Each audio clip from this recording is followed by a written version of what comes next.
चलिए, तो क्लास हमारी 2 है, इसमें हम कंप्लीट एमसीक्यू कर लेंगे। कल हमने कितने 40 एमसीक्यू कर लिए थे, 100 का हमारा टारगेट है। चलिए, ये आपको पता है कि हमारा बिहार पीजीटी का कंप्लीट कोर्स चल रहा है। आप सभी लोग जो नहीं जुड़े हैं वो जुड़ सकते हैं।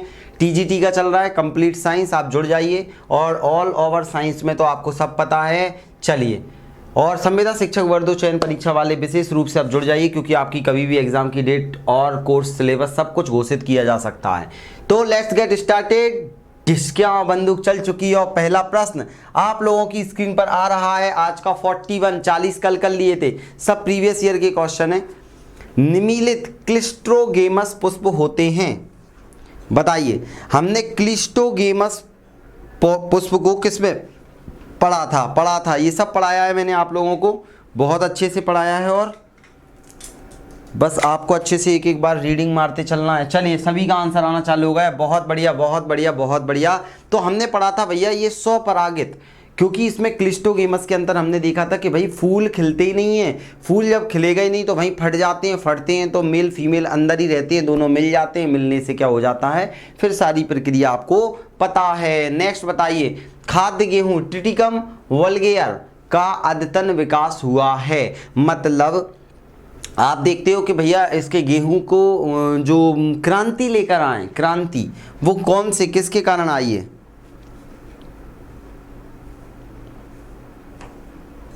कॉल्चिसिन का यूज करके इसमें क्या करा गया है, इनके गुण वो बढ़ा दिए, गुणसूत्रों को बढ़ाया गया है।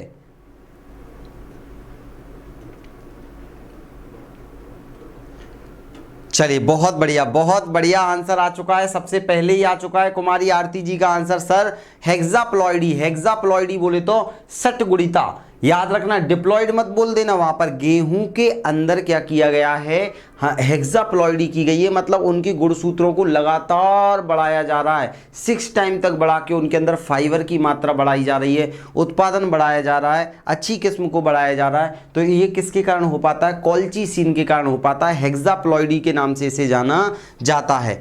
क्लियर? तो ये याद रखना है, hexaploidy. Hexaploidy is a right answer. Polyploidy मत लगा देना। नेक्स्ट बताओ, कुछ क्वेश्चन नए भी दिखेंगे तो उनको याद करते जाना, जैसे वो वाला था। ये तो आपको पता है, पेरिस्पर्म किस प्रकार के बीजों में विकसित होता है, बताइए किस प्रकार के बीजों में विकसित होता है। बहुत बढ़िया।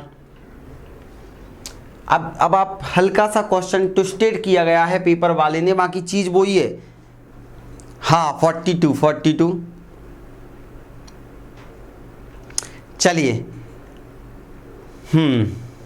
सभी लोगों के आंसर आना चालू हो चुके हैं, बिल्कुल किसी का गलत नहीं दिख रहा मुझे। ए इज अ राइट आंसर हो जाएगा। न्यूसिलस, क्योंकि न्यूसिलस जो बीजांड काय है उसका बचा हुआ भाग ही आप सभी को पता है कि पेरिस्पर्म कहलाता है। नेक्स्ट बताइए आप, यदि पराग नली झिल्ली आवरण के माध्यम से बीजांड में प्रवेश करती है, यदि पराग नली झिल्ली जो है अरे सरल सी बात है, पोलन ट्यूब किसमें से जाती है? अगर बीजांड में प्रवेश करती है, कहाँ से? आवरण से, इंट्यूगमेंट से जाती है। तो इस घटना को किस रूप में जाना जाता है? लो, ये तो बच्चा बता देगा, अब तो इतना कठिन ही नहीं है। चलिए, वर्षा जी का आंसर आ चुका है। इसी का आया है क्या? नहीं आया, अब आया सुषमा जी का आ गया, कुमारी आरती जी का। सभी बढ़ चढ़ कर हिस्सा लीजिए, मत सोचिए कि नाम लिए जाए, सबके बस आंसर दे दीजिए। चलिए, आज बहुत सारे लोग दिख रहे, स्वरा जी भी नहीं दिख रहे, और यहाँ पर मुझे सांघवी जी दिख रहे हैं, कुमारी आरती जी, स्मिता जी, नीलम जी का भी आंसर नहीं आ रहा है। बहुत सारे लोगों को पता नहीं होगा, चलिए बाद में देखेंगे। तो सी जा यहाँ पर पोरोगेमी, अच्छा कहाँ से पूछा है इन्होंने? पराग नली झिल्ली आवरण के माध्यम से बीजांड में प्रवेश करती है, तो इसको भैया पोरोगेमी थोड़ी बोलेंगे, पोरोगेमी थोड़ी मीसोगेमी बोलेंगे। सी इज द राइट आंसर हो जाएगा यहाँ पर। पोरोगेमी तो वहाँ जो छिद्र रहता है नीचे उससे होता है, तो इसका राइट आंसर क्या हो जाएगा? इसका राइट आंसर हो जाएगा आप सभी लोगों का, कोई दिक्कत नहीं है, टाइपिस्ट जी ने लगा दिया हमारे। तो ये याद रखना आप, मीसोगेमी।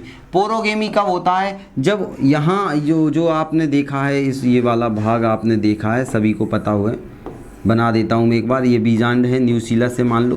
तो यहाँ से ये नली आएगी और नीचे से एंटर करेगी, तो इसको क्या बोला जाता है? पोरोगेमी। मीसोगेमी चैलेजोगेमी में ऊपर से एंटर हो जाता है, इसमें साइड से पूछा है। चलिए, अब आपको समझ में आ गया इसका राइट आंसर क्या है? सी है, इसको मत लगाना, C is the right answer. Next बताओ, एक अनिषेचित अंड से भ्रूण बनने की प्रक्रिया को क्या कहा जाता है? अनफर्टिलाइज एग से अगर क्या बन रहा है आपका यहाँ पर भ्रूण बन रहा है। बहुत बढ़िया, हाँ माइक्रोपाइलर वो वाला हो जाएगा। इसका आंसर दो 45 का, जल्दी से सभी के आंसर आना चालू हो गए। बहुत बढ़िया, बी बी बी बी पार्थिनो का अनिषेक जनन आ जाएगा, अनिषेक फलन, फलन नहीं आएगा, अनिषेक जनन। भ्रूण बनने की प्रक्रिया पूछिए, अगर यहाँ पर फल बनने की प्रक्रिया पूछते तो फलन हो जाता, फल बनने की। यहाँ पर पूछा है भ्रूण बनने की प्रक्रिया को क्या बोला जाता है, अनिषेक जनन कहा जाता है, याद रखना। और यही जब फल में कन्वर्ट हो जाती है तो इसी को क्या बोल दिया जाता है, अनिषेक फलन के नाम से जाना जाता है, ये याद रखना। चलिए महनाज रजा जी भी हमारे साथ जुड़ चुकी हैं। चलो तो भैया सभी लोग आंसर देखो, ये दोनों में आप बहुत पास पास का ही रिश्ता है दोनों का, ठीक है। जूलॉजी ये वाले अपने उसके क्वेश्चन है पूरे के पूरे, अब एम्ब्रियोलॉजी वाले क्वेश्चन है ये सारे, ठीक है। चलिए तो ये आपको याद रखना है। नेक्स्ट बताओ, बहुभ्रूणिता सामान्यता पाई जाती है, बहुभ्रूणिता, पॉली आप बोल सकते हो एम्ब्रियोनी, पॉली एम्ब्रियोनी बहुभ्रूणिता सामान्यता किसमें पाई जाती है, ये तो बार बार पूछता है और ये याद भी रखना है आप सभी लोगों को, बहुभ्रूणिता वाला। चलिए सब लोगों के आंसर आने लग गए हैं, गुड आफ्टरनून, बिल्कुल सभी के आंसर मुझे दिखाई दे रहे हैं। सी सिट्रस में, नींबू में, नींबू के अंदर बहुत सारे खंड बन जाते हैं, बीज बन जाते हैं, तो उनके अंदर बहुत सारे भ्रूणों का निर्माण होता है, ये पूछता है, स्टार बना लेना, ये बहुभ्रूणिता।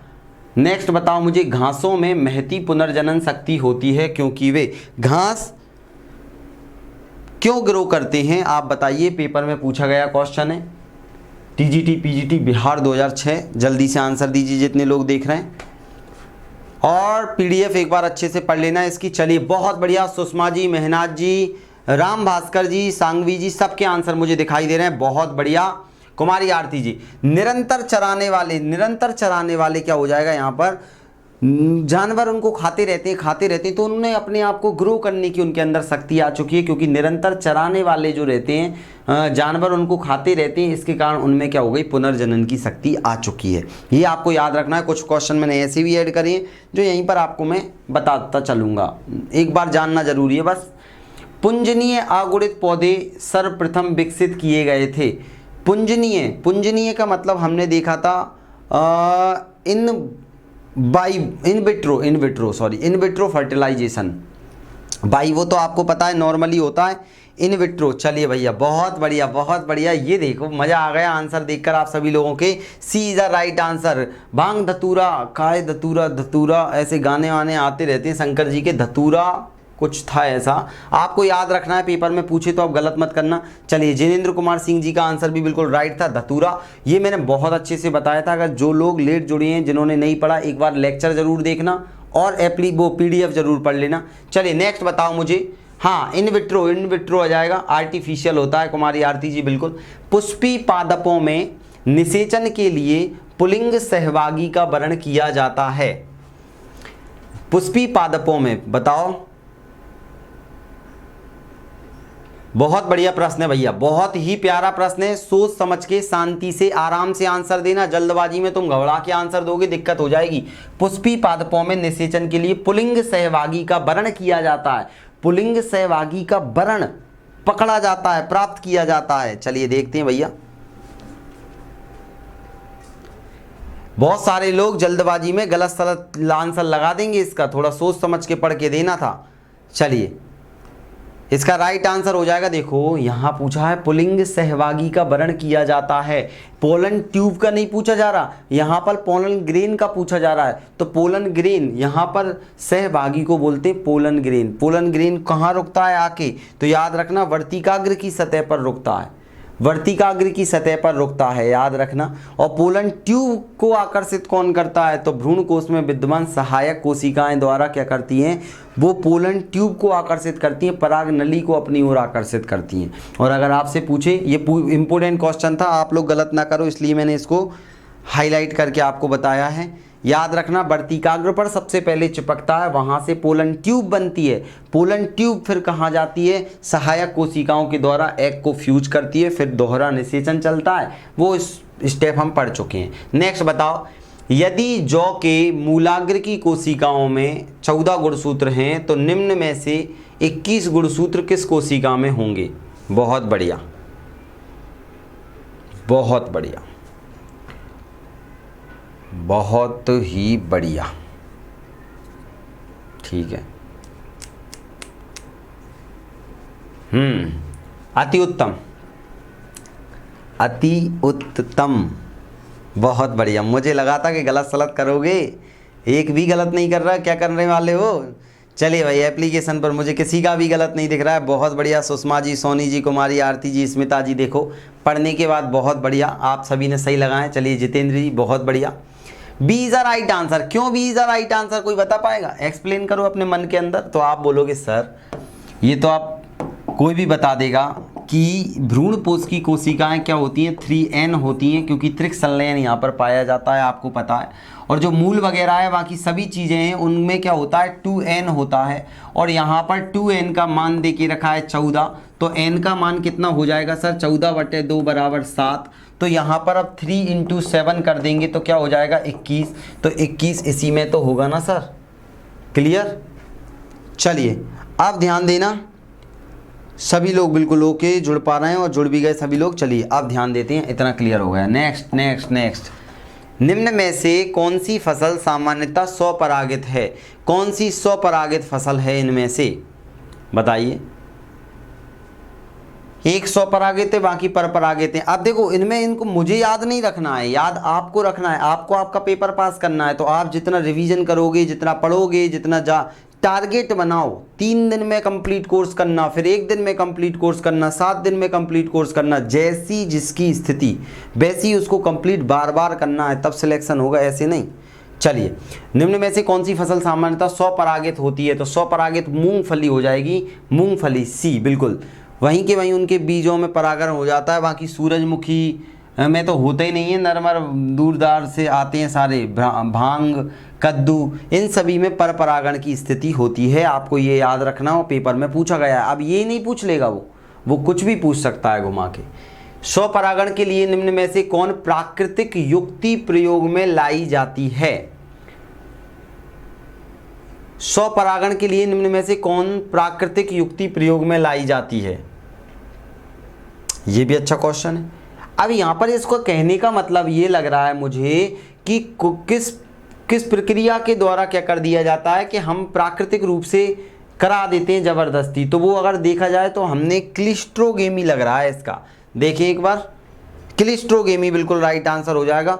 जब कृत्रिम रूप से, क्योंकि उसके अंदर ही बीज फट रहे हैं, तो अगर जब ऐसा कराया जा रहा है, बाहर से करा रहे हैं, तो वो कृत्रिम हो रहा है। लेकिन ये प्राकृतिक रूप से कराया जा रहा है, तो वो आपको क्लिस्ट्रोगेमी आपको याद रखना है।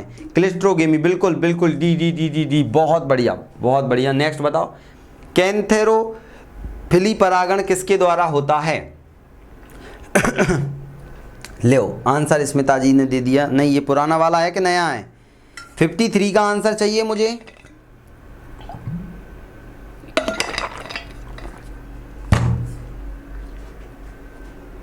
चलिए 53 का आंसर चाहिए मुझे। चलिए सभी लोगों के आंसर आने लगे हैं। भृंग भृंग भृंग बीटल्स के द्वारा होता है सर, जिस पे छोटे छोटे से वो दाने रहते हैं। तो ये सब आपसे ये नहीं पूछ के ये पूछ लेगा, ये पूछ लेगा। ये सब आपको पढ़ाया है, पढ़ना आपको है, बिना पढ़े सिलेक्शन थोड़ी होगा। पढ़ो अच्छे से तो हो जाएगा। पौधे जो अपने जीवन में केवल एक बार पुष्पित होते हैं कहलाते हैं। देखो ये मैंने मन से डाला है ताकि आप सभी लोगों को इसका भी पता लगे। फैक्चुअल क्वेश्चन है, मन से तुक्का लगाने की कोशिश करो पहले तो। देखते हैं कितने लोग लगाओगे और सही बैठ जाएगा।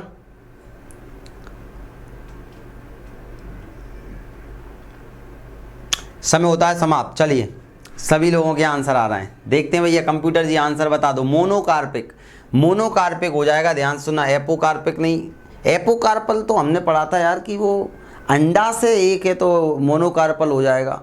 वो एपोकार्पल में अंडा से अलग अलग आ जाएंगे, सिनकार्पस में अंडा से चिपके हुए होंगे अलग अलग। तो ये सिनकार्पस वाला है। मोनोकार्पिक याद रखना है आपको। एक बार पुष्पित होता है, उसके बाद उस जगह पर, जैसे केला है, केला इसका एग्जाम्पल आएगा, पूछ लेगा केले में केला एक बार में, केले का पौधा एक बार में जिस जगह पर वो लगे ना केले, एक बार ही लगेंगे फिर नहीं लगेंगे, और कहीं लग जाए तो ठीक है। केले का पौधा इसीलिए ध्यान देना किस में आता है, मोनोकार्पस में आता है। पराग नलिका की अच्छी बढ़त के लिए आवश्यक तत्व है। अच्छी बढ़त के लिए पूछा है, अच्छी, और मैंने दो बताई थी आपको, एक अच्छी और एक हमारी केंद्र की ओर, ऊर्ध्व की ओर गति करने वाली, 2 पढ़ाई थी मैंने आपको। हाँ, मोनोकार्पिक, मोनो का मतलब ही एक होता है, डाई का मतलब 2, ट्राई का मतलब 3, 4, टेट्रा। चलिए clear, B is the right answer. Boron, boron, boron पराग नलिका की अच्छी बढ़त के लिए मैंने बोरॉन बताया था, और आपको ये बताया था कि अधोगामी या ऊर्ध्वगामी विकास के लिए उसमें क्या आएगा, कैल्शियम लगता है। ओवरऑल डेवलपमेंट बोरॉन करता है। चलिए, प्रबीजाधर तथा बीजांड वृंत एक सीधी रेखा में है तब बीजांड कहलाता है। लो, बीजांड क्या कहलाता है, ये देखो, ये वाला तो आपको याद करना है अच्छे से। 5 प्रकार आपको अच्छे से याद करना है। बनाना में कौन सी शर्करा पाई जाती है। अगर आप केले के अंदर देखो तो केले में नॉर्मली फ्रक्टोज के कारण वो क्या होता है, मीठा होता है। फ्रक्टोज के कारण केला मीठा होता है। चलिए जल्दी जल्दी आंसर दो। प्रबीजाधर तथा बीजांड वृंत एक सीधी रेखा में हो तब बीजांड। चलिए देखते हैं भैया, सभी लोगों के आंसर आना चालू हो चुके हैं। राइट आंसर क्या हो जाएगा, उदग्र बीजांड मुखी, उदग्र बीजांड हो जाएगा, उदग्र। अब इंग्लिश नाम एक बार याद कर लेना, मैंने टाइपिस्ट जी से बोला था इंग्लिश नाम भी दे देना। तो इसको आप, ये वाले क्वेश्चन आपके 1-2 बार पेपर में पूछे गए हैं, तो सभी लोग एक बार वो PDF को अच्छे से पढ़ लेना। उदग्र, प्रतीप, प्रदीप और 2-4 नाम और थे, बक्र, ये सब आपको एक बार अच्छे से देखना है। मैंने पढ़ा दिया है, मेरा कर्तव्य पूरा है, आपको आप अपना धर्म निभाना है, ठीक है। हाँ, हिंदी में ये चीज़ थोड़ी टफ लग रही है, इसीलिए बोल रहा हूँ मैं, एक बार इंग्लिश भी देख लेना। फसलों में पर परागण को यह भी कहते हैं, बताओ, 2 बार पूछा गया क्वेश्चन है, 2 से 3 बार। फसलों के अंदर जो पर परागण होता है, क्रॉस पॉलिनेशन होता है, वो क्या कहलाता है। हाँ मुझे पता है, इसलिए तो मैंने बोल दिया। लोड मैंने भी आप पे ज़्यादा बोला नहीं, इसलिए कि क्योंकि ये चीज़ ही ऐसी है, उसको 2-3 बार पढ़ना पड़ेगा। चलिए जल्दी जल्दी से आंसर दीजिए। पर परागण को क्या बोला जाता है, मैंने ये पढ़ाया है अच्छे से। चलिए सभी के आंसर आना चालू हो गए, बहुत बढ़िया बहुत बढ़िया। एलोगेमी, एलोगेमी, गेमी गेमी दे देगा वो पेपर में, तो आपको अब अलग अलग गेमी को 3-4 बार पढ़ के पहचानना है। PDF को पढ़ना है, डेली एक बार नज़र मारना है। तो यहाँ पर क्या आ जाएगा आपका, एलोगेमी। फसलों में पर परागण को यह भी कहा जाता है, तो एलोगेमी कहा जाता है, याद रखना। अनावृत बीजी पौधों में बीज नग्न होते हैं क्योंकि उनमें अभाव होता है। देखो आंसर दो जल्दी से, अब आप तुरंत आंसर बता पाओगे। मुझे नहीं लगता कि किसी को भी ये सोचने में भी दिक्कत आएगी। सभी लोग बढ़ चढ़ कर हिस्सा लीजिए, जितने लोग देख रहे हैं। सुषमा जी, स्मिता जी, कुमारी, आरती जी, राम भास्कर जी, सभी लोग। चलिए चलो भाई, अब देखो बीज नग्न क्यों होता है, क्योंकि उनके ऊपर क्या होता है, फल भित्ति का अभाव होता है। बीजांड का न्यूसिलस हो जाएगा मेरे हिसाब से, फल भित्ति इज द राइट आंसर। हाँ, क्योंकि उनमें फल नहीं लगते, फल बीजांड काय के द्वारा तो क्या हो जाता है, न्यूसिलस के द्वारा बीज का आवरण बनता है, बीज का आवरण बनता है, जो कि उनमें पाया जाता है। बीज का आवरण तो उनमें ऑलरेडी पाया जाता है ना। अरे भाई, चिलगोजा का बीज है तो उस पर आवरण न्यूसिलस ने बना दिया, लेकिन उनमें फल थोड़ी लगते हैं। अनावृत बीजी बोले तो जिम्नोस्पर्म, क्या बोलेंगे, जिम्नोस्पर्म बोला जाएगा। जिम्नोस्पर्म मतलब फल रहित, फल रहित। अब इनमें फल नहीं है तो फल भित्ति कैसे हो सकती है, समझ गए ना मेरी बात। चलें आगे, चलिए नेक्स्ट बताओ। अब अरंड के बीज के जिस भाग से तेल निकाला जाता है वो कौन सा है। अब देखो, इसमें आपको सिर्फ जानने की ज़रूरत है, आपके कॉन्सेप्ट क्लियर है, बस ये चीज़ पता चल जाएगी आपको कि अरंडी का जो बीज होता है गोल गोल सा, आज मैं 5 बजे वाली क्लास में दिखाऊंगा भी अरंडी कैसी दिखती है।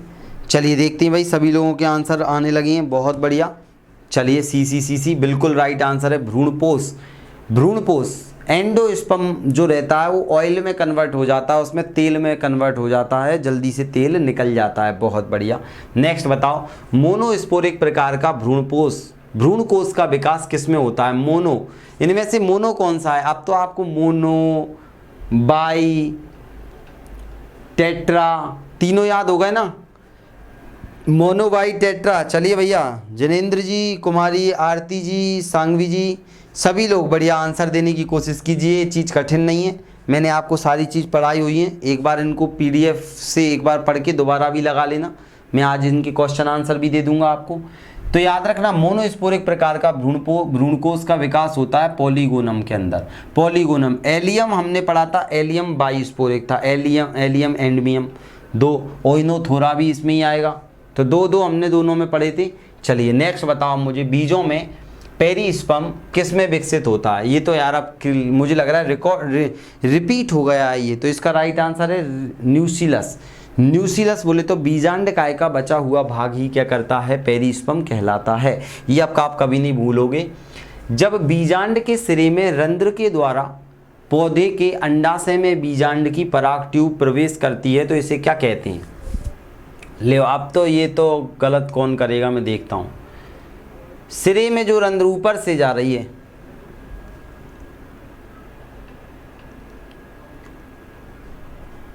चलिए बहुत बढ़िया, हिंदी नाम में उन्होंने ऐसा लिख दिया तो चैलेजोगेमी हो जाएगा इसमें। चैलेजोगेमी के उड्डद्वारी प्रवेश, यार चैलेजोगेमी आंसर होगा। ये कैलाजोगेमी दिया हुआ है, इसको हिंदी में अगर इंग्लिश में देखा जाए तो अगर ये चैलेजोगेमी लिखा होगा, चैलेजोगेमी। अब देखो इसमें मैं आपका बिल्कुल भी दोष नहीं दूंगा आप लोगों को। अगर मान लो आपको इसमें हल्का सा इंग्लिश में देखना पड़ेगा, अगर मान लो यहाँ पे कुछ और इंग्लिश लिखी है और इसके यहाँ पे मान लो अगर चैलेजोगेमी लिखा हुआ है तो आपको पता लगाना है उंड का मतलब क्या पता, इन्होंने ऊपर वाला ही तो नहीं दे दिया, निभागी है। अगर ऐसा नहीं है तो फिर आपका चैलेजोगेमी ही माना जाएगा। तो यहाँ पर हम इनको काट के इसका आंसर क्या मान रहे हैं? Chalazogamy. Chalazogamy is the right answer. Clear? Chalazogamy इनको काट के हम चैलेजोगेमी इसके आंसर की घोषणा करते हैं। ठीक है, चलिए अब आपको क्लियर हो गया होगा। पेपर में ऐसा कुछ भी नहीं आएगा, आप इंग्लिश को प्राथमिकता देना, इंग्लिश नाम भी देखना और हिंदी नाम भी देखना। चलिए नेक्स्ट बताओ मुझे, जब पराग नलिका अध्यावरण से होकर प्रवेश करती है तो क्या कहलाता है? बताओ। अब ये तो क्लियर है, ये क्लियर है, इसमें कोई चांस नहीं है गलत होने का। अध्यावरण बोले तो इंट्यूगमेंट से होती है। चलिए भैया, निराशा जी, स्मिता जी, सोनी जी, सभी लोग आंसर दीजिए। चलिए भैया, सभी के आंसर आना चालू होगा, ये तो गलत नहीं है किसी का। चलिए B is a right answer, B is a right answer, mesogamy sir. जब पराग नलिका अध्यावरण इंट्यूगमेंट से प्रवेश करती है तो उसे मीसोगेमी कहते हैं, मीसोगेमी। बीजों में पेरिस्पर्म किससे विकसित होता है? ये कितनी बार दोगे? न्यूसिलस से होता है भैया। नेक्स्ट बढ़िया आ सकता है पेपर में, देखो कितनी बार पूछा है। जब बीजांड के सिरे में रंध्र द्वारा पौधे के अंडाशय में प्रवेश, ये तो वही का वही रिपीट कर दिया, छोड़ो। जब पराग नलिका अध्यावरण, ये भी वही का वही, ये क्या हो रहा है? 66। बीजांड का स्थान जिससे बीजांड वृंत जुड़ा होता है, ये भी एक आध बार रिपीट हुआ क्वेश्चन लग रहा है मुझे। चलो फिर भी इसका आंसर दे दो आप सब लोग, जल्दी से इसका आंसर दे दो ताकि मैं जल्दी आगे बढ़ जाऊं। इसका आंसर तो बिल्कुल सरल सा है, आगे बढ़ने की इजाज़त दे देंगे सब लोग। बिल्कुल सर, डी नाभिक आ जाएगा, इंग्लिश में बोलते हैं इसको हाइलम। हाइलम बीज का सर वो छोटा सा पार्ट होता है जो जहाँ पर हमें दिखता है चिपका हुआ। चलिए बहुत बढ़िया। असंगत का चयन करें भैया, असंगत का चयन करें। चलिए जिनेंद्र जी, स्मिता जी, सुषमा जी, कुमारी आरती जी, सभी लोग जल्दी से इसका आंसर दे के बताओ मुझे, इनमें से कौन सा आपको अलग लग रहा है? सभी तो अलग नहीं लग रहे ना। चलिए सोनी जी ने आंसर सबसे पहले दे दिया, बहुत बढ़िया। अब सबके आंसर आने लगे 68 का। चलिए माइक्रोपाइलर, ये फीमेल वाला पार्ट है आपका, बीजांड का है, फीमेल है, भ्रूणकोश फीमेल है, परागकण मेल है, तो ये असंगत मतलब बेमेल कौन सा है? मेल। नेक्स्ट बताइए, आवृत्त बीजियों के एक प्रारूपिक परागकोश में लघु बीजाणुओं की संख्या होती है। ये कल मैंने कराया था यार, ये प्रश्न आप लोगों को ये कल कराया था। आप जल्दी इसका 2 सेकंड में आंसर दे दो। कल वाली क्लास में मैंने ये प्रश्न आपको कराया था, ये रिपीट कैसे हो गए? चलिए इसका सभी लोगों ने अभी भी गलत दोगे तो दिक्कत में आ जाओगे आप लोग।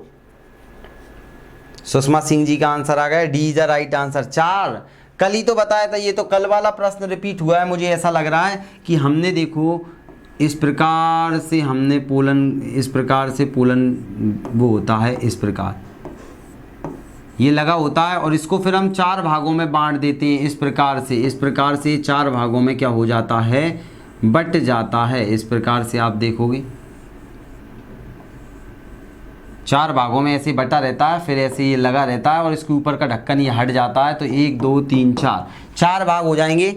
ठीक है। यस सर रिपीटेड क्वेश्चन है, ये हटा दो इसको। आप बताओ, ये रिपीटेड नहीं है।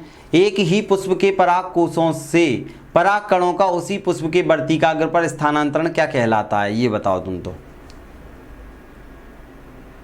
ये भी आपको दिखा हुआ लग रहा है, लेकिन फिर भी आंसर बताओ मुझे। एक ही पुष्प के पराग कोशों से पराग कणों का उसी पुष्प के, एक ही पुष्प में काम चल रहा है, एक ही पुष्प में। चलिए भाई, सभी लोगों के आंसर आ गए, सभी के आंसर आ चुके हैं कि सर ऑटोगेमी कहलाता है, ऑटोगेमी कहलाता है। और इसी को हम जीनोटोगेमी, जीटेनोगेमी भी बोल देते हैं, जीटेनोगेमी आपको पता है, ठीक है। दोनों नाम याद रखना। कोकोस न्यूसीफेरा भ्रूणपोष है, वाह यार वाह। ये देखते हैं कितने लोग बता पाओगे। कोकोस। अब हमारा जो चैप्टर चालू होगा ना, वो भी बहुत इंपॉर्टेंट चैप्टर है। ये तो 3-4 चैप्टर में अब जो पढ़ा रहा हूँ, ये बहुत इंपॉर्टेंट है, याद करने वाले हैं, इसलिए मैंने एंड में लिए। 2-3 ही बचे हुए हैं। एक आपका आर्थिक वनस्पति अच्छे से आपको याद करना है, और आपका उसके बाद में पैथोजन वाला याद करना है। बाकी तो नॉर्मली मैंने प्रोवाइड किए हैं आपको। चलिए, Cocos Cocos Cocos Cocos nucifera में भ्रूणपोष है। चलिए, तो मैं आपको बता दूं कि कोकोस न्यूसीफेरा का जो भ्रूणपोष होता है, कोकोस न्यूसीफेरा का मतलब होता है कोकोनट, नारियल। तो नारियल का अगर देखा जाए तो भ्रूणपोष के अंदर नारियल पानी की बात अगर करें तो वो क्या हो जाएगा, केंद्रिका हो जाएगा।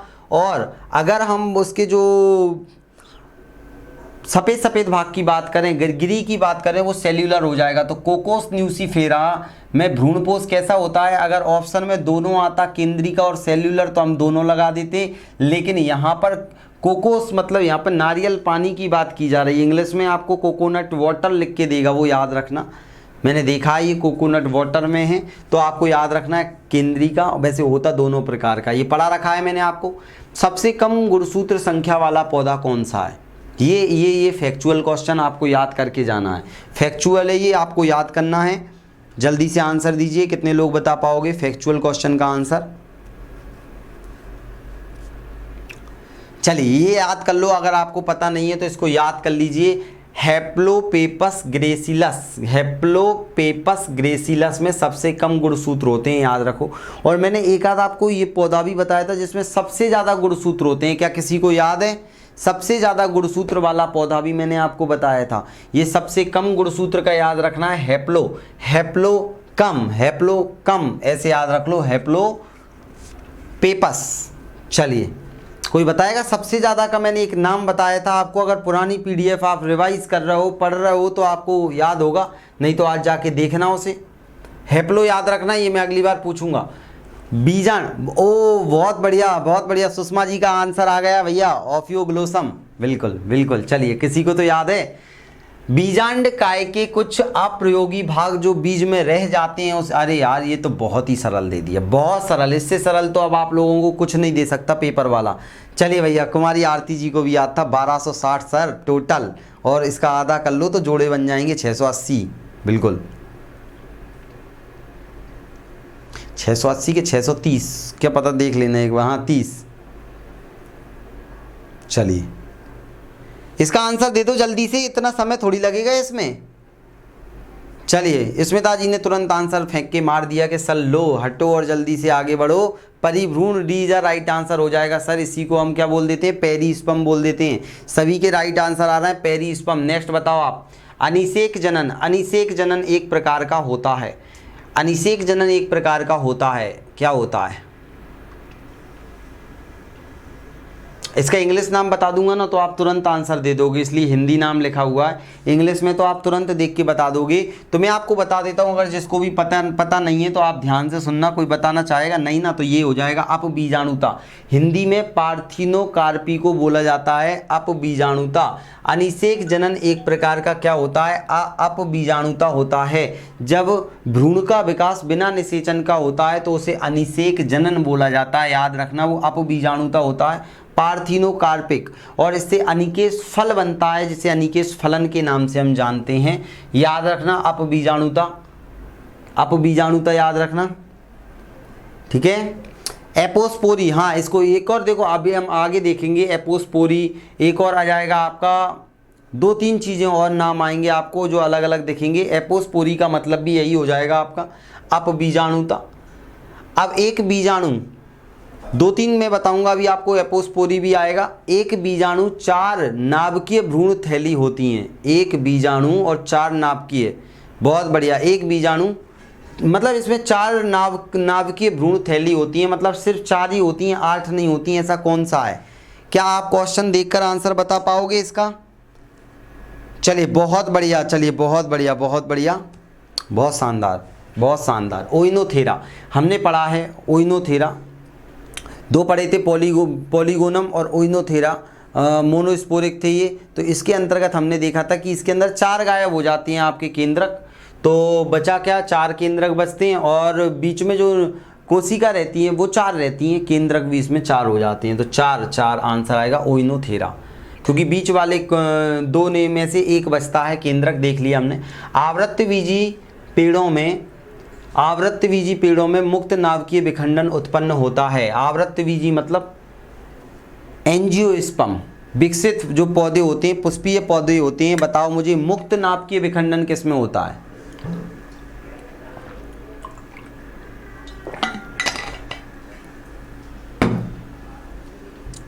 बहुत बढ़िया, चलिए भैया सभी का आंसर आ रहा है सर, भ्रूणपोष में होता है मुक्त नाभिकीय विखंडन, बिल्कुल सरल है। एंडोस्पर्म के अंदर हमने देखा था नाभिक बढ़ते हैं, और कभी कभी वो नाभिक जब कोशिका आवरण आ जाता है तो वो क्या बन जाते हैं? वो बन जाते हैं हार्ड पार्ट बन जाते हैं, बाकी सॉफ्ट पार्ट पानी के रूप में पाया जाता है। जैसे कि आप अरंडी के तेल में भी देख सकते हो, अरंडी में भी यही भ्रूणपोष था। जब सहायक कोशिकाएं एवं प्रतिमुखी कोशिकाएं भ्रूण बनाती हैं तब इसे क्या कहते हैं? देखो ये आएगा, ये क्वेश्चन इंपॉर्टेंट है, ये क्वेश्चन इंपॉर्टेंट है, ध्यान से सुनना। इससे आपको एक कॉन्सेप्ट क्लियर हो जाएगा, एक कॉन्सेप्ट क्लियर हो जाएगा, एक चीज़ आपको नई मिल जाएगी जो आपको याद रखनी है। चलिए सभी लोगों के आंसर आ रहे हैं, ठीक है। तो इसका राइट आंसर कहाँ गया? हाँ, B is the right answer. Apomixis कहा जाता है इसे, एपोमिक्सिस, ठीक है। एपोमिक्सिस के नाम से इसे जाना जाता है, ये आपको याद रखना है। एपोमिक्सिस जब सहायक कोशिकाएं, मतलब हमने देखा था सहायक मतलब सिनर्जिड सेल, वो ऐसी फिलीफॉर्म वाली हमारी आकर्षित करने वाली कोशिकाएं, या फिर एंटीपोडल ऊपर वाली एंटीपोडल प्रतिवसांत 1 2 3 इस प्रकार की, ये तीनों वाली, ये वाली, अगर इनमें जाके निषेचन होता है और बेचारी ये जो काजल अग्रवाल थी वो बैठी रह जाती है अपना मुंह फुलाए, ठीक है। तो क्या कर सकते हैं? अब इसका कुछ नहीं कर सकते हैं, ध्यान देना। ये बहुत इनके ये मज़े बन जाते हैं इनके, ठीक है। चलो तो अब हम आगे बढ़ते हैं, इतना क्लियर हो गया आपको। एपोमिक्सिस में जो एग रहता है वो एग बेचारा अकेला रह जाता है, मजे कौन लूट लेता है? मजे सहायक और प्रतिमुखी। एपोमिक्सिस आपको याद रखना है, एपोमिक्सिस। नेक्स्ट बताओ। अब ये तो बहुत सरल आ गया, बहुत ही सरल आ गया कि किसी पौधे के भ्रूणपोष में 24 गुणसूत्र हैं, इस पौधे के बाह्य दलपुंज में गुणसूत्रों की संख्या बताइए। अब इससे सरल आपके लिए क्या हो सकता है, बताइए। देखते हैं कितने लोग इसका आंसर दे पाओगे। जो ये सब मैंने पढ़ाया है आपको, आप लोग बता पाओगे। और पीजीटी का अभी भी देखो बहुत टाइम है आपके पास में, आप रिवाइज करते चलिए, कोर्स कवर करके जाइए सारा का सारा, तो आपका काम होगा।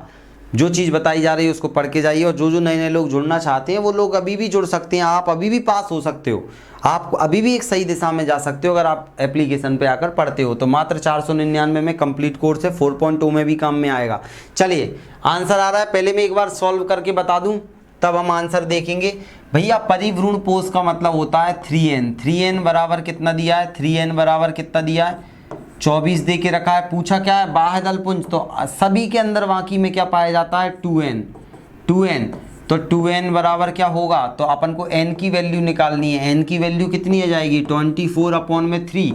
तो 3 कितना आ जाएगा भैया? 8 × 8 8 दूनी 16, 8 × 24 8। तो अब यहाँ पर 8 × 2 बराबर 16, तो n बराबर क्या हो जाएगा? 16। तो 16 इज अ राइट आंसर हो जाएगा। समझ गए? बी सब नहीं लगा दिया था पहले ही। चलिए बहुत बढ़िया। ये अगर आपको नहीं आ रहा आप सीखिए, मैंने एप्लीकेशन पे आपको पढ़ाया है अच्छे से, और पेपर में आते हैं मन से नहीं। देखो वो TGT लिखा है, माइक्रोपाइलर अनुमति प्रदान करता है। लो ध्यान से पढ़ो तो तुम वैसे ही इसका आंसर दे दोगे। ये सब प्रीवियस ईयर में भारी भारी क्वेश्चन लगते हैं लोगों को, जो आप लोग इजीली सॉल्व कर पा रहे हो।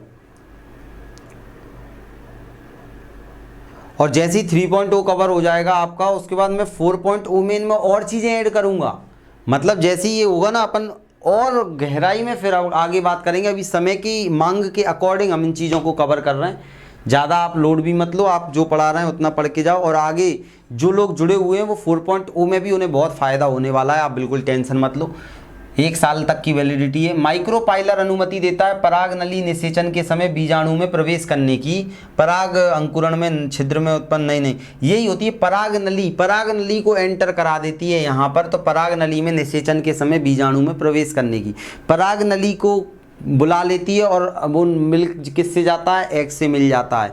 तो ए इज अ राइट आंसर, किसी का गलत नहीं है, किसी का गलत नहीं है।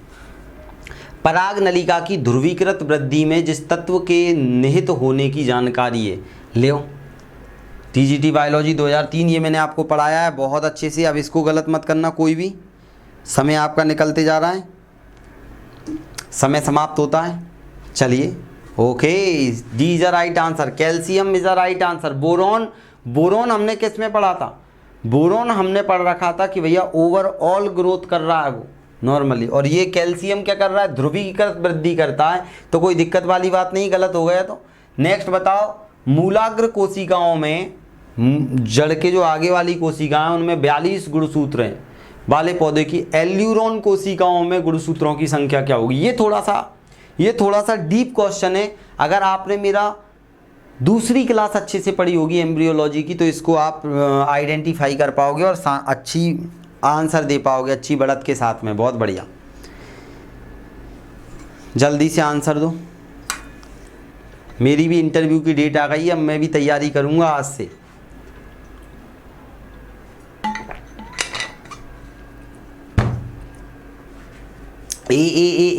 अब मैं चेक करता हूँ, मुझे खुद पता नहीं है अभी, मुझे खुद पता नहीं है। बस मुझे ये पता है कि जो एल्यूरोन कोशिका होती है ना, एल्यूरोन कोशिका, ये पता है मुझे कि जो एल्यूरोन कोशिका होती है ये भ्रूणपोष की परत होती है। क्या होती है? भ्रूणपोष की परत। भ्रूणपोष की परत होती है, ये भ्रूणपोष की परत होती है। जब भ्रूणपोष की परत है तो ये क्या होगी? ये 3n होगी। और यहाँ पर जो कोशिकाएं मूलाग्र वाली, मूल में क्या होंगी? 2n है। तो 2n का मान दे के रखा है आपको 42, तो n का मान कितना आ जाएगा? 42/2। तो कितना हो जाएगा? 2 दूनी 4, 2 एकम 2, 21। और यहाँ पर अब आपसे 3n की बात कर रहे हैं, तो 21 × 3, तो 21 वाली कितनी? 63। तो 63 इज अ राइट आंसर। मेरे हिसाब से सी आंसर है, सी है।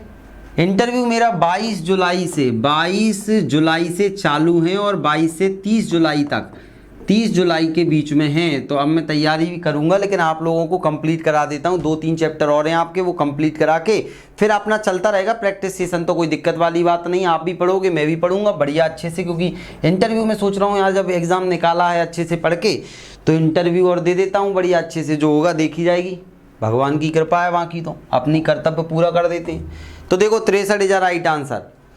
सबको समझ में आया? जिसने भी, बहुत बढ़िया, सुषमा जी ने बिल्कुल सही आंसर दे दिया था। चलिए, कुछ लोगों की गड़बड़ हो गए थे, लेकिन क्यों हुए? क्योंकि उनको ये पता नहीं होगा एल्यूरोन। तो मैंने पीडीएफ जो दी है ना और पढ़ाया है, उसमें ध्यान से सुनना। मैंने एल्यूरोन के बारे में आपको बहुत अच्छे से बताया, एक बार देख लेना। बताओ मुझे, निम्न में से किस एक पादप जाति में प्राकृतिक अथवा कृत्रिम रूप से कभी भी स्वपरागण संभव नहीं है? भैया उनमें स्वपरागण होता ही नहीं है, बताओ। उसमें सिर्फ परपरागण ही पाया जाता है। अगर आपको इतना भी याद है ना कि कौन कौन सी फसल हमने पढ़ी थी परपरागण वाली, या मैंने ये क्वेश्चन आपको कराया था 1-2। अब देखो, अब आपकी जिम्मेदारी क्या बनती है, मैंने जो पढ़ाया है वो गलत नहीं होना चाहिए पेपर में, तो समझ लो आपका काम बन जाएगा। पढ़ाने के बाद गलत करके आओगे तो दिक्कत में आ जाओगे।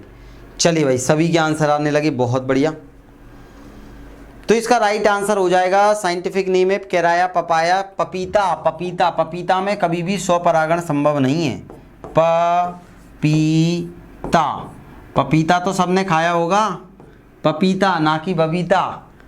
चलिए, D is a right answer. पपीता याद रखना, बाकी सभी में स्वपरागण होता है। अब आप इनको, अब दुनिया भर की चीज़ें याद नहीं करनी, हमसे जो पूछ रहा है, हमें जो बताना है वो चीज़ पूछता है, वो आपको जो कॉमन चीज़ें रहती हैं हमें वो पढ़ के जाना है, तो हम ऑप्शन एलिमिनेट कर सकते हैं।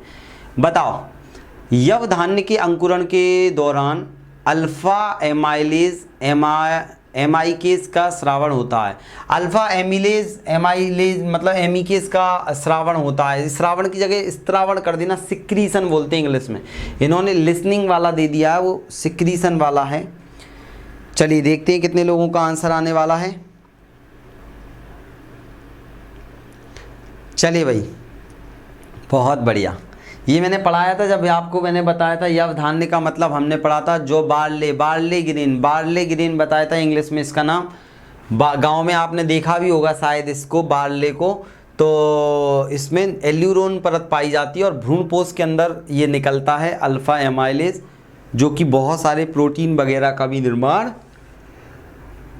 करता है। निषेचन के बाद बीजावरण विकसित होता है किससे? बताओ, निषेचन के बाद बीजावरण, बीज का आवरण किससे बनता है? अब सरल सरल चीज़ें आ रही, जल्दी जल्दी बताते चलिए। निषेचन के बाद में बीजावरण किससे विकसित होता है? चलिए भाई, समय आपका निकल रहा है। बीज का आवरण भैया बीजांड से बनता है। निषेचन के बाद बीजांड से बनता है। सॉरी, बीज का आवरण पूछा है। बीज बनता है बीजांड से और बीज का आवरण बनता है अध्यावरण, इंट्यूगमेंट। जितने लोगों ने लगाया बिल्कुल सही लगाया है।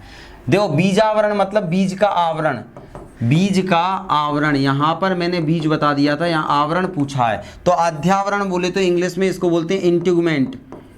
इंट्यूगमेंट बोला जाता है। और इंट्यूगमेंट 2 टाइप के होते हैं। एक तो इनर इंट्यूगमेंट पढ़ाया है मैंने, एक आउटर इंट्यूगमेंट पढ़ाया है आपको। आउटर को हम टेस्टा बोलते हैं, टेस्टा।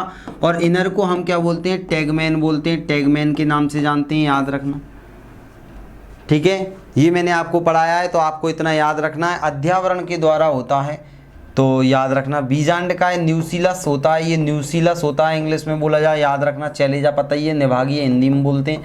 बीजांड से बीज का निर्माण होता है, याद रखना। नेक्स्ट बताओ, अध्यावरण। नेक्स्ट बताओ, स्कूटेलम है, ये बढ़िया चीज़ है। ये शायद मैंने आपको वहाँ पर आपको बताई नहीं होगी, सिर्फ मैंने वो बीज, एक बीज पत्री पढ़ा दिया, लेकिन मैंने स्कूटेलम शायद वहाँ शब्द यूज नहीं किया। पढ़ाया है लेकिन शब्द यूज नहीं किया, तो अब मैं उस शब्द को यहाँ यूज करूँगा, बताऊँगा आपको। स्कूटेलम, चलिए देखते हैं भैया स्कूटेलम। समय निकल रहा है, बहुत बढ़िया। हाँ, एक ढाल आकार का कॉटिलेडन, हाँ देखो बिल्कुल, D is a right answer. ये देखो, एक बीज पत्री जो पौधे होते हैं ना, एक बीज पत्री, ये मैंने बताया था कि आप लोगों को स्कूटेलम बताया था कि हाँ या ना में आंसर दो। मैंने बताया था, देखो मुझे पूरा याद आ गया। मैंने बताया था, मैंने आपको बताया था कि इस प्रकार की एक संरचना थी ऐसी। अच्छा, हमने ये वाली संरचना का नाम नहीं पढ़ा, उसको छोड़ो, कोई दिक्कत वाली बात नहीं। फिर हमने पढ़ा था कि इसमें जो एक बीज पत्री रहता है, एक बीज पत्री जो रहता है कॉटिलेडन को हमने स्कूटेलम के नाम से जाना था। और फिर हमने देखा था कि इसके आवरण, ये वाला कौन सा था? तो भ्रूणपोष था, एम्ब्रियो सैक था, भ्रूणपोष था, भ्रूणपोष। और इसके बाहर एक आवरण हमने बना दिया था। हमने देखा था इस प्रकार एक बीज पत्री में ये चलता है, मक्का वगैरह में ये ऐसे ही खाते हैं हम। तो ये मैंने आपको बताया था, याद रखना। एक बार पढ़ना, अब आपको तुरंत याद आ जाएगा। बस याद रखना, ये ढाल के आकार का होता है। नेक्स्ट, नारियल का भ्रूणपोष है, ये बताओ आप। कितना सरल प्रश्न है, कितना सरल प्रश्न है। अगर आपने ये पूरी चीज़ें पढ़ रखी हैं तो ये आपको सरल लगेंगे। अन्यथा अगर जिसने ये चीज़ें नहीं पढ़ रखी होंगी उसे ऐसा लगेगा कि भैया क्या हो रहा है, चारों तरफ के पहाड़ ऐसा लगेगा टूट के गिर रहे हैं। चलिए सी आंसर आ रहा है, बिल्कुल राइट है। कोशिकीय वाले से क्या निर्मित होता है? तो आप बोलोगे नारियल का सफ़ेद वाला पार्ट। और केंद्रकीय से नारियल पानी बनता है सर, तो भ्रूणपोष ही खाया जाता है। लेकिन वो फल ड्रूप होता है। ड्रूप फल का मतलब उस पर पेरिकार्प पाया जाता है, एंडोकार्प, मीसोकार्प और एक्सोकार्प पाया जाता है। लेकिन सर एक्सो को ईपीकार्प भी बोलते हैं। लेकिन सर खाया उसका केवल और केवल भ्रूणपोष जाता है। चलिए आगे, बिना निषेचन के फल निर्माण क्या कहलाता है? अब बताओ इसका, बिना निषेचन के फल का निर्माण क्या कहलाता है? बिना निषेचन फल का निर्माण क्या कहलाता है? चलिए आप सभी के आंसर बिल्कुल राइट आने लग गए हैं, बहुत बढ़िया। तो राइट आंसर क्या होगा, अनिकेश फलन। अब देखो किसी को अगर डाउट हो अनिकेश जनन और फलन में, तो आप ये वाला देख सकते हो। जनन का मतलब होता है जब भ्रूण का निर्माण होता है तो वो जनन हो रहा है, और फल का निर्माण हो रहा है तो वो फलन हो रहा है। याद रखना पार्थिनोकार्पी, बिल्कुल अनिकेश फलन हो जाएगा। क्लियर। और अनिकेश जनन मतलब भ्रूण का निर्माण होता है बिना उसके, जब न्यूसीलस ही अंडा से कन्वर्ट हो जाता है पूरा का पूरा, इसमें बीज नहीं होते, जैसे केला के अंदर भी ये पाया जाता है। नेक्स्ट बताओ, बीजांड जिसमें अंड द्वार एक सिरे पर होता है जबकि निभाग दूसरे सिरे पर होता है, वो क्या कहलाता है। देख रहे हो, ये क्वेश्चन आपको थोड़े से पेपर में 2-3 बार अच्छे से पढ़ के जाने पड़ेंगे। 5 प्रकार आप बार बार 2-3 बार देख लोगे, घोड़ा का नाल, सीधा, 90 डिग्री, तो आपको वो याद रह जाएंगे। ये अब आपको याद करने हैं 2-3 बार पढ़ के। आप कैसे याद करते हो, चलिए निराशा जी, जितेंद्र जी, कुमारी आरती जी, स्मिता जी। और अब मैंने जो पढ़ाया है उसको बार बार पढ़ने का समय है। जो नई नई चीज़ें आपको इधर उधर से अभी मिल रही हैं, 2-5-7 दिन आप ढूंढ के पढ़ सकते हो, कोई दिक्कत नहीं है। लेकिन उसके बाद में जो आपके पास चीज़ें हैं उन पर ही विश्वास करना है, नए की तरफ नहीं भागना है।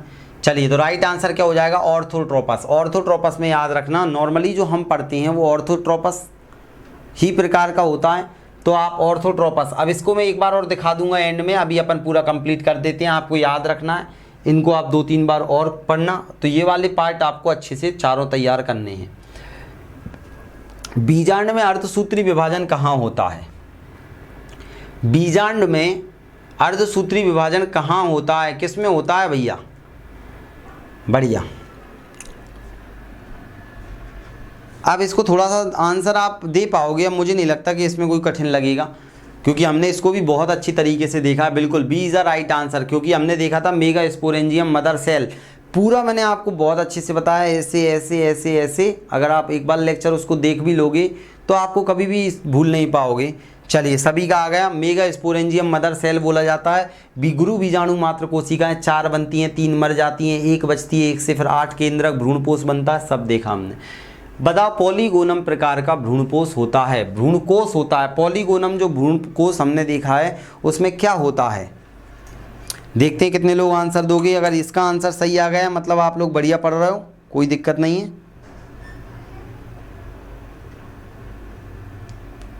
चलिए भैया, सभी के आंसर आ गए सर। उसमें केंद्रक होते हैं आपके 8 और 7 होते हैं कोसा, तो आंसर हो जाएगा सी। बिल्कुल सबके सही हैं। और देखिए, अगर आपको ये कठिन लग रहा है, यूट्यूब पर जितने लोग देखेंगे या देख रहे हैं, अगर आपको कठिन लग रहा है तो आपको कंप्लीट सिलेबस अभी भी पढ़ने को मिल रहा है। जीएस जीनियस एकेडमी के ऐप पर जाइए, पूरी चीज़ें आपको वहाँ पर रिकॉर्डेड मिल रही हैं, लाइव क्लास मिल रही है, प्रैक्टिस करा रहे हैं। नहीं पढ़ोगे तो तुम्हारी गलती। अभी भी मौका है, अगर जो आज से पढ़ेगा उसका भी सिलेक्शन हो जाएगा, लेकिन पढ़ना पड़ेगा। बिना पढ़े तुम दे आओ, तुम 4.0 की तैयारी करोगे तो यहीं जुड़ जाओ मुझसे, तो मैं और अच्छी तैयारी करवाऊंगा। आगे 3.0 कवर हो जाए जल्दी, समय कम है, 4.0 में हमारे पास समय भी ज़्यादा है, हम बहुत अच्छे से और जो चीज़ें पढ़ ली हैं उसमें ही चीज़ें ऐड करके और अच्छे पढ़ेंगे, तो आप टेंशन मत लेना। वह प्रक्रिया क्या कहलाती है जिसके द्वारा एक जीव मादा के रूप में जीवन आरंभ करता है और कालांतर में नर में बदल जाता है। देख रहे हो आप, बहुत बढ़िया प्रश्न है ये। मादा के रूप में जीवन आरंभ करता है और नर बन जाता है वो। देखते हैं कितने लोग बता पाओगे।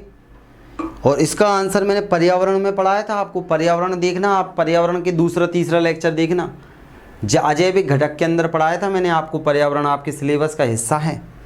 चलिए, तो देखो, स्त्री थी पहले, स्त्री पूर्वता, स्त्री पूर्वता बोल देंगे इसको, स्त्री पूर्वता। पहले क्या थी, स्त्री थी, फिर पुरुष बन गई। पूर्व में वो स्त्री थी, फिर पुरुष बन गई। तो जीव मादा के रूप में जीवन आरंभ करता है, कालांतर में नर में बदल जाता है, और जब पूर्वता पुरुष नर में मादा में बदल जाता है तो ये हो जाएगा। तो ऐसे जीव तापमान के कारण, जब छिपकली है, बहुत सारे जीवों में जो जनन होता है वो तापमान पर निर्भर होता है। आप अगर ज़्यादा गर्मी में उन्हें रखेंगे तो फीमेल पैदा होगी, कम गर्मी में रखेंगे तो मेल पैदा होगा, ऐसा होता है। और परिपक्वता भी जल्दी आ जाती है। अगर आप उष्णकटिबंधीय क्षेत्रों में जाओगे, भारत जैसे देशों में, तो 18 से 16 साल में ही पहले शादी हो जाती थी, क्योंकि लड़की जल्दी से परिपक्व हो जाती थी। लेकिन जनसंख्या वृद्धि के कारण हमने उसे रोकना पड़ा है। बाकी 18 साल परफेक्ट एज थी पहले के हिसाब से, अगर माना जाए। वर्तमान समय में भी परिपक्वता हो जाती है वो साइंटिफिक रीज़न है, बाकी मैं कोई विरोध नहीं कर रहा। पौधे के बीज में भ्रूण है, ये भ्रूण होता है जो उचित परिस्थितियों में अंकुरित हो जाता है। इस प्रक्रिया को इनमें से किसके रूप में जाना जाता है? बताओ बताओ बताओ बताओ। हाँ, अब भी हो सकती है, बिल्कुल हो सकती है शादी, लेकिन जनसंख्या इतनी बढ़ रही है, जल्दी शादी कर दी। पहले तो 8-8 बच्चे होते थे, 9-9 10-10, हमारी दादी के तो 6-7 8-9, उसमें से 3-4-5 तो की डेथ हो जाती थी जन्म की समय। चलिए भाई, सभी का आंसर आ गया, बिल्कुल A is a right answer. अंकुरण बोलेंगे यार, कल सरल सा प्रश्न, कहाँ जा रहा है देख रहे हो? अंकुरण, जर्मिनेशन बोलेंगे, अंकुरण होना, उचित परिस्थितियों में जब बीज अंकुरित होता है उसको हम अंकुरण बोलते हैं, जर्मिनेशन बोलते हैं, तो याद रख लेना। नेक्स्ट बताओ, आगे बढ़ो। अरे 1 मिनट रुकना, हैंग हो गया क्या? 1 मिनट रुकना। हमें कौन से पे चलना है? हमें चलना है इस वाले पे, अंकुरण के बाद, अंकुरण के जस्ट। हैंग हो गया यार,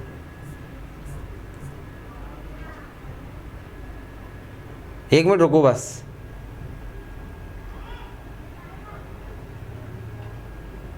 इसमें क्या हो गया? 1 मिनट का समय दीजिए सभी लोग मुझे।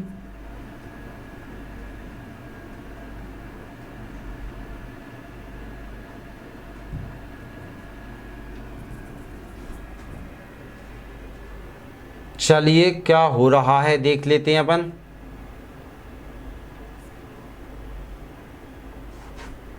हाँ बढ़िया, 1 मिनट रुकना, अपन बाहर निकल के दोबारा अंदर आ जाएंगे, अपना कुछ नहीं जा रहा। 1 मिनट रुको, कंप्यूटर है, टेक्निकल चीज़ें हैं, अपने हाथ में कुछ भी नहीं है। अपने हाथ में एक चीज़ है, धैर्य। धैर्य धारण करा तो आपको सब मिलेगा, धैर्य धारण नहीं किया तो क्या होगा? समय तो निकलेगा ही निकलेगा, चिल्ला लोगे आप लोग। चलिए 91,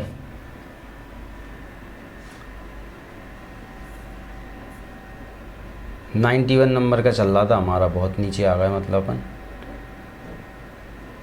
और नीचे और नीचे, बस।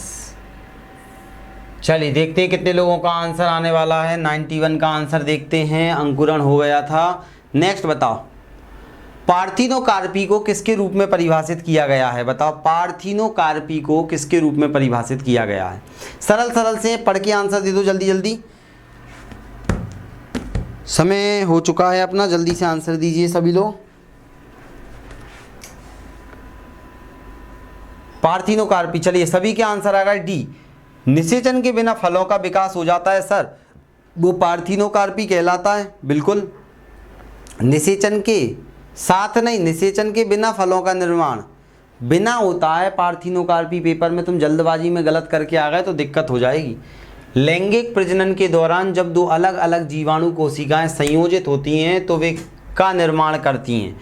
बताओ, पढ़ो और आंसर दो, पढ़ो और आंसर दो। चलिए, जैनेन्द्र कुमार सिंह जी, निराशा जी, कुमारी आरती जी, सुषमा जी, आंसर दो।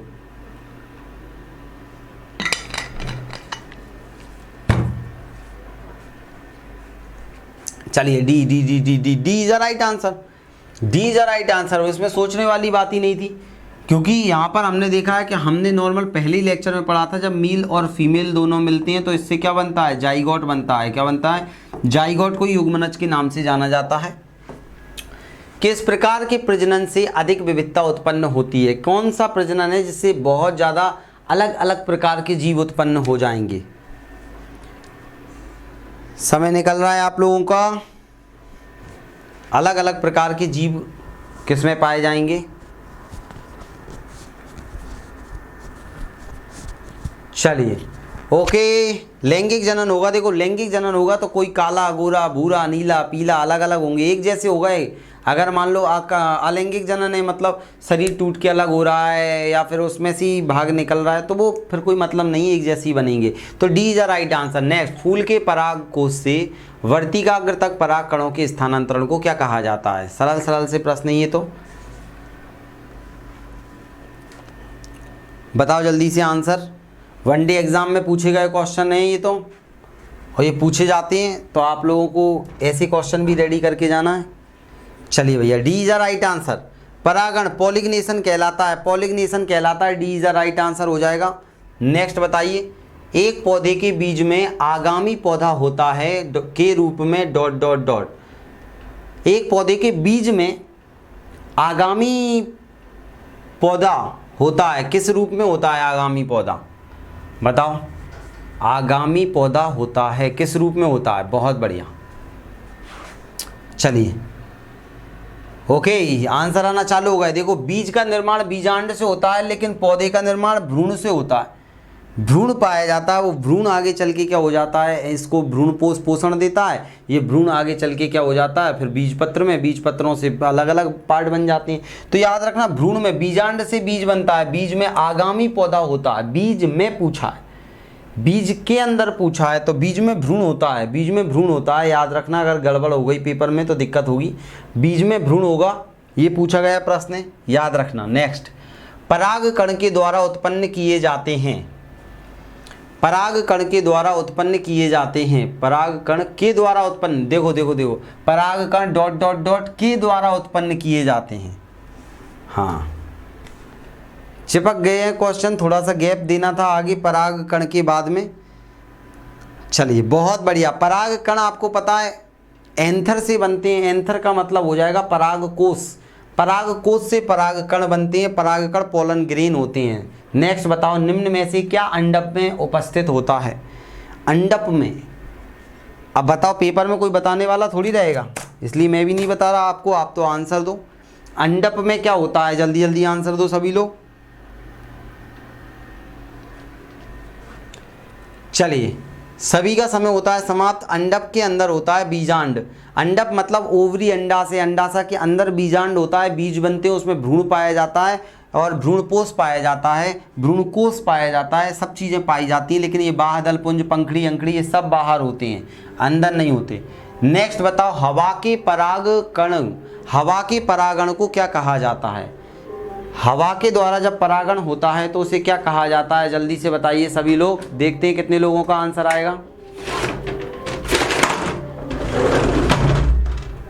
आ गया आंसर। चलिए, सभी के सी सी सी सी आंसर आ रहे हैं, बहुत बढ़िया। हवा के परागण को क्या कहा जाता है, एनीमोफिली कहा जाता है। क्या कहा जाता है, एनीमोफिली।